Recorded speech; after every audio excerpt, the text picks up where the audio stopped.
이건 Siya.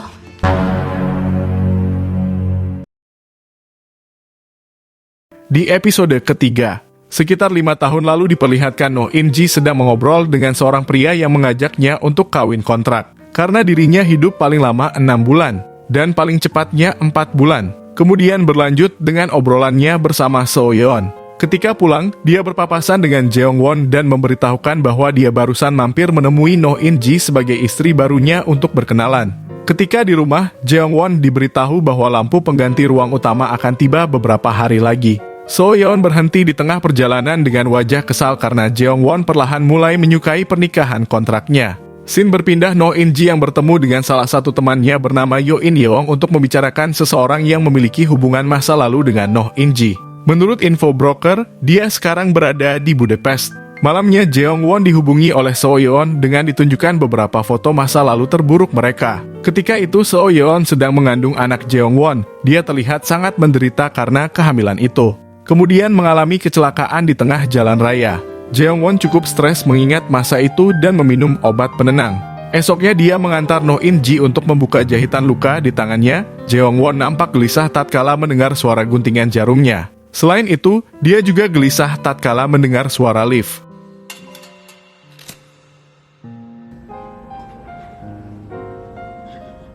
Ketika hendak mengambil obat, Seo Yeon meneleponnya. Namun dia berkata bahwa nanti saja aku telepon balik karena sedang di rumah sakit. Jeong Won tidak mau melihat luka bekas jahitan di tangan Noh In-ji, itu membuatnya cemas dan sedikit fobia. Noh In-ji mengajak Jeong Won untuk menikah pada hari lusa. Di sisi lain, Seo Yeon nampak gelisah karena Jeong Won tidak ingat untuk meneleponnya setelah pulang dari rumah sakit. Seperti mengharapkan perhatian yang biasanya diberikan.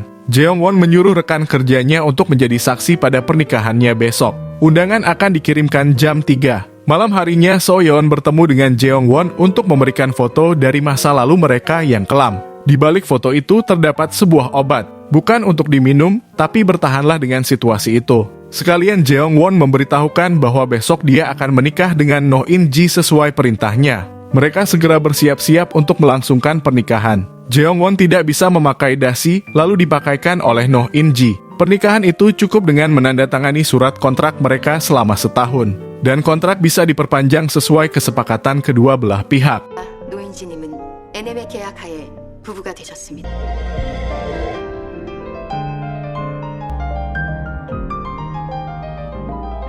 Mereka tidak melakukan malam pertama sebagaimana pasangan suami istri pada umumnya. Jeong Won malah mimpi buruk dan berusaha meminum obat penenang. Malam itu mereka tidak tidur satu ranjang meskipun dalam aturan manualnya mereka harus tidur satu ranjang. Namun Jeong Won belum adaptasi dengan hal itu. Dia pergi menggunakan mobil yang sering digunakan Noh In-ji. Ketika itu dia memutar rekaman Noh In-ji ketika bekerja sebagai pelatih menari. Seo Yeon memberitahukan bahwa lampu baru dari Prancis sudah tiba dan akan dipasangkan minggu depan. Noh In-ji memeriksa obat penenang Jeong Won karena khawatir obat itu beda dengan labelnya. Scene berpindah kepada Om Tae Song yang sedang mengajar kue beras hias. Di sana ada Seo Yeon yang juga ikut belajar. Para intel masih mengurusi kasus pembunuhan di dekat danau. Mereka harus menganalisa pemilik koper. Dan tak lama dia dihubungi bahwa ada seseorang yang mengetahui pemilik koper tersebut. Rupanya koper itu milik istri Jeong Won, namun dia tidak memberitahukan istri yang mana. Lampu baru dari Prancis telah tiba dan sedang dipasangkan. Sedangkan lampu lama akan dibawa oleh Seo Yeon. Seo Yeon mengajak makan bersama pasangan pada hari Rabu depan untuk merayakan pernikahan dan pergantian lampu. Jeong Won sedikit menatap lampu barunya. Mereka tidur satu kamar namun tidak satu kasur. Hari makan bersama pasangan pun tiba. Seo Yeon melihat kamar mereka dan sedikit merasa aneh karena ada 2 kasur. Mereka makan bersama. Walaupun suasananya cukup menegangkan karena masing-masing pasangan saling memprovokasi hubungan mereka. 묻었다. 연애라도 부부로 만나면 아닌 건가? 역시 고철로 팔아버려야 했어요. 그런 쪽 같은 건. 그럼 너무 가식적인데. 뭔데네? 우린 맥주 마셔서요. 그게 문제야. 다 지난 걸 여태 상처를 없애고 붙들고 있. Setelah makan bersama selesai, Noh In-ji mengajak Jeong Won untuk menari tango menggunakan musik karya Jeong Won. Rupanya Seo Yeon memasang CCTV di lampu barunya sehingga dia bisa melihat kegiatan Noh In-ji dan Jeong Won di rumah. 오른손 여자의 등에 오른발로 먼저 두 걸음 나올게요. 오른발.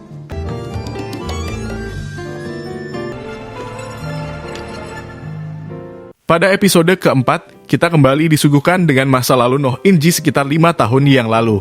Dia menghampiri calon suaminya yang biseksual di tempat nongkrong. Noh In-ji mencintainya sehingga dia menginginkan adanya pernikahan di antara mereka, walaupun ibunya tidak merestui hubungan itu. Scene berpindah kepada Noh In-ji yang sedang melamun memikirkan hal yang semalam mereka berdansa dengan Jeong-won.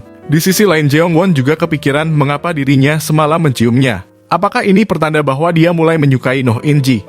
나 그 여자랑 자고 싶은 것 같아. 그 여자가 누구? Obat-obatan itu sudah diperiksa dan Noh In-ji mendapatkan informasi terkait obat penenang yang sering digunakan Jeong-won. Dia memandang lampu baru itu dan sepertinya menyadari bahwa lampu baru itu telah dipasang CCTV oleh Seo Yeon. Ketika itu Seo Yeon sedang memperhatikan Noh In-ji dari CCTV. Suami muda Seo Yeon datang dan dia segera mengalihkan layarnya ke tampilan lain. Noh In-ji sedikit membuka buku kenangan di kampus mereka dahulu dan melihat foto Jeong-won. Noh In-ji berbelanja dan bertemu dengan suami kontrak Seo Yeon. Dia menginginkan adanya kesepakatan bahwa dirinya ingin menjadi suami Seo Yeon seterusnya. Namun Noh In-ji tidak terlalu menanggapi hal itu. Jeong-won mengajaknya untuk makan malam di restoran. Noh In-ji bebas memilih restoran mana saja. Akhirnya mereka makan di ruangan di mana ayah Jeong-won dirawat. 여길 줄 몰랐는데. Mereka makan sup rumput laut. Itu mengingatkan Jeong-won kepada mendiang ibunya yang selalu makan sup rumput laut sesudah ayahnya memukul ibunya itu. Dengan sup rumput laut itu ibunya merasa lebih baik. Noh In-ji memberikan dukungan dengan memegang tangan Jeong-won, dan itu ada dalam tuntunan buku manual pernikahan kontrak yang memang semestinya sebuah pasangan itu saling mendukung satu sama lain. 이건 뭐예요? 매뉴얼이요. Mereka berencana untuk menukar pembunuhan. Noh In-ji melenyapkan ayah Jeong-won, dan Jeong-won melenyapkan ibu Noh In-ji. Om Tae-song sedang mengantarkan kue beras yang dipesan oleh teman Seo Yeon ketika kursus membuat kue beras. Dia mengungkapkan kekagumannya pada Han Jeong-won atas karya musiknya. Dari waktu ke waktu, hari demi hari, Han Jeong-won mulai lebih nyaman dengan Noh In-ji. Mereka sering melakukan pekerjaan rumah seperti memasak, membereskan pakaian secara bersamaan, dan gotong royong. Seo Yeon melihat kegiatan mereka dari CCTV.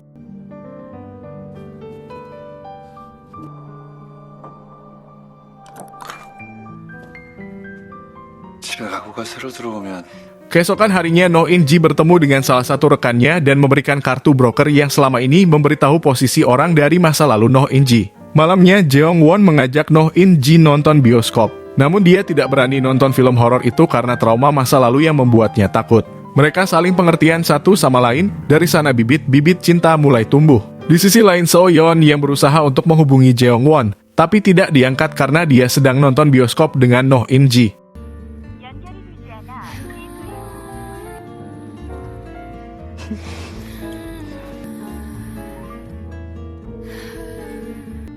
많이 무서워요.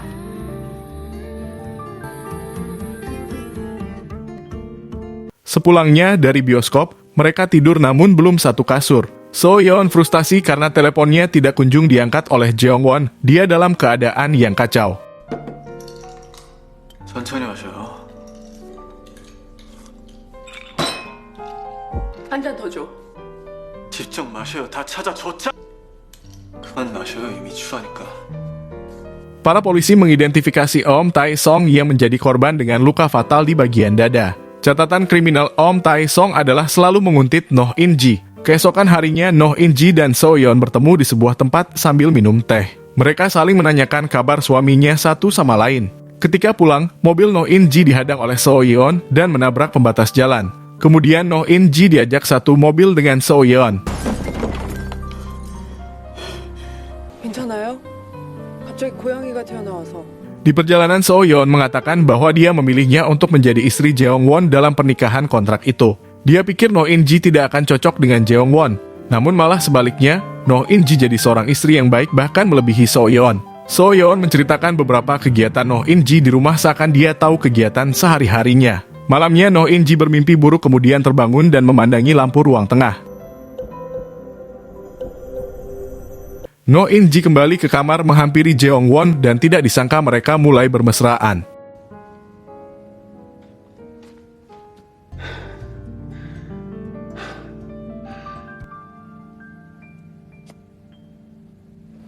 Di episode kelima, berlanjut dari kemesraan mereka, terbayang mimpi Noh In-ji yang ditinggal calon suaminya. Namun tatkala dia menoleh, bayangan itu berubah menjadi Jeong-won. Jeong-won berada di samping Noh In-ji ketika dia bermimpi. Tiba-tiba ada notifikasi pesan dari temannya yang memberitahukan bahwa Eom Tae-song berada di sekitar rumahnya dan apakah dia perlu pistol gas. Pesan itu dibaca oleh Jeong-won dan ditanyakan langsung kepada Noh In-ji tatkala dia bangun. Dia menjelaskan bahwa Eom Tae-song adalah seseorang yang selalu menguntit dirinya. Hal itu adalah urusan pribadinya dan tidak mau melibatkan pihak lain, termasuk Jeong-won. Selain itu, Jeong-won juga bertanya tentang mimpi apa yang Noh In-ji alami sehingga membuatnya gelisah ketika tidur. Noh In-ji tidak memberitahukan mimpinya. Jeong-won menebak bahwa itu adalah hubungan cintanya di masa lalu yang membuatnya trauma sampai sekarang. Scene berpindah kepada So-yeon yang didatangi oleh Eom Tae-song.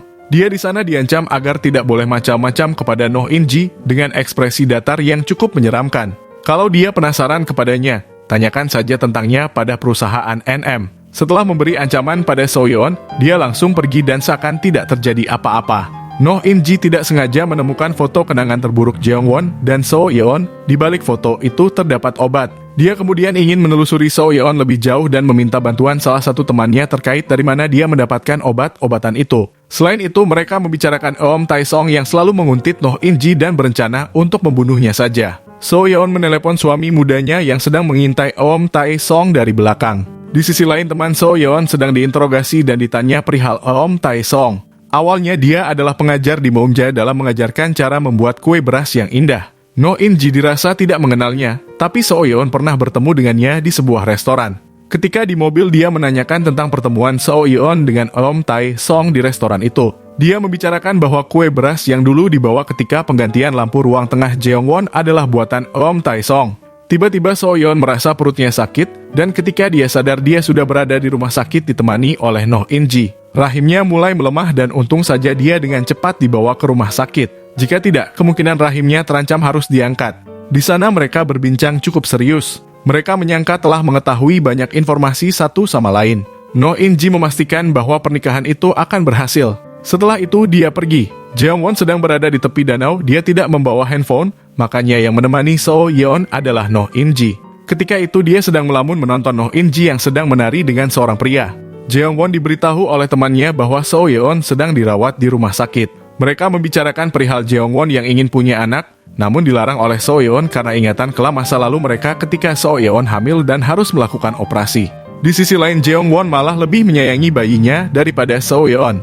Eom Tae-song sedang berada di depan rumah Jeong-won, kemudian dia terpergok olehnya. Jeong-won membawa Eom Tae-song ke rumahnya untuk mengobrol.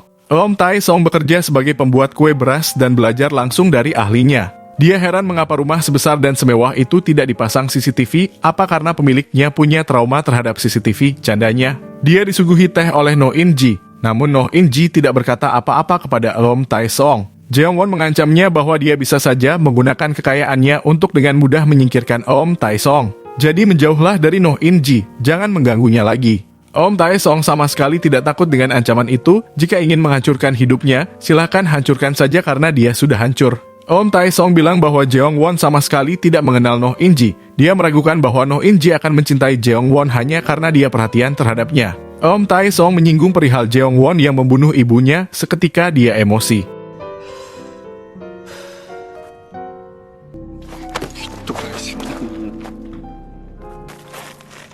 노인지 옆에서 떨어져.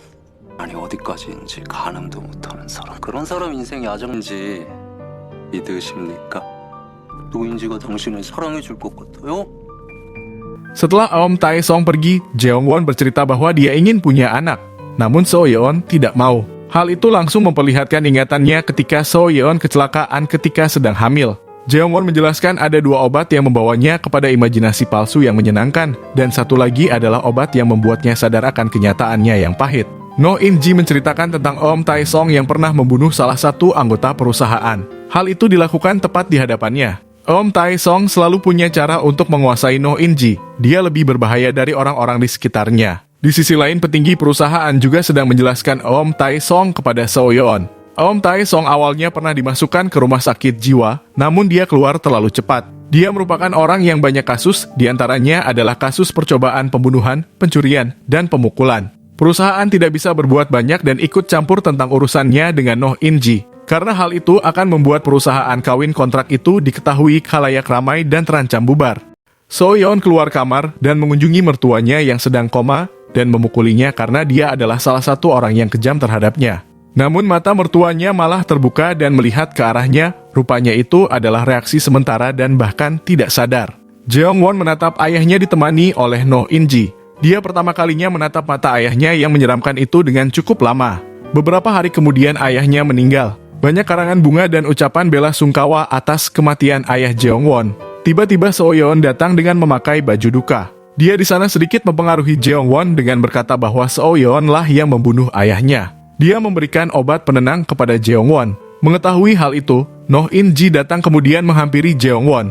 Meskipun dalam aturan manual, hal itu tidak boleh dilakukan oleh Noh In-ji karena bisa berefek buruk kepada perusahaan NM. Dia mengusir So Yeon yang mempunyai niat buruk kepada Jeong-won dengan membuatnya terus-menerus dihantui oleh masa lalu kelam agar ketergantungan pada obat. 지불하는 건 아닐 텐데. 이러려고 비용 지불하는 거예요. 와이프 던지는 거 그 사람이 봤다고.